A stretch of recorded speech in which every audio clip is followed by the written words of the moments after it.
Добар ден, јас сум Наталија, ве поздравам од името на Рускиот центар во Скопје и денес ве поканувам да се прошетаме по главната сообраќајница на Санкт Петербург, Невската авенија или само Невски. Невски почнува од зградата Адмиралитет, која што исто така се смета за еден од символите на градот. Невски е една од главните туристички дестинации во градот. Од секогаш што е била централна и најзначајна градска улица, со бројни познати историски градби. Еве пред мене е Казанската црква. Таа е осветена во 1811 година, а подоцна станала главна ризница на трофеи од војната против Наполеон. А од спротива можете да го видите храмот Спасител на крвта. Местото на кое се наоѓа храмот не е случајно. На 1 март 1881 година царот Александар II се враќал во својата кочија во Зимскиот дворец. И токму тука, на канал Грибоедов, еден терорист во кучијата фрлил бомба. Царот не бил погоден, но излегол од кучијата и тогаш друг терорист фрлил бомба која паднала под неговите нозе. По еден час царот починал во дворските одаи.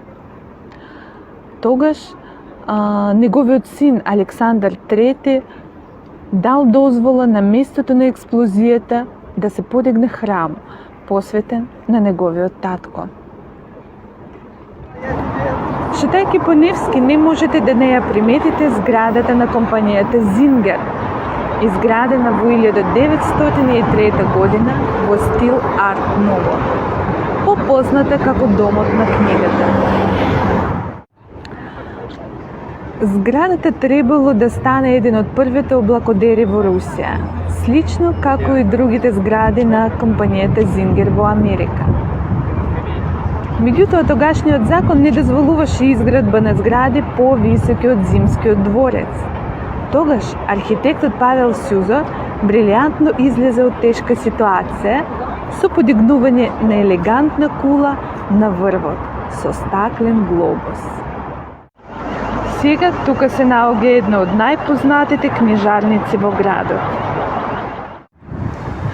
Оваа голема и убава зграда е позната под името Гостини двор, најстариот трговски центар во градот. Зградата била изградена во 1785 година по проект на Вален де ла Мот. Површината на целиот комплекс е 78.000 квадратни метри. Едно од најубавите места на Невската авенија е камениот мост со познатите скулптури на коњи од Пјотр Клод. Отворен е во 1842 година на местото на стариот камено-дрвен мост и до денес е зачуван во изворната состојба.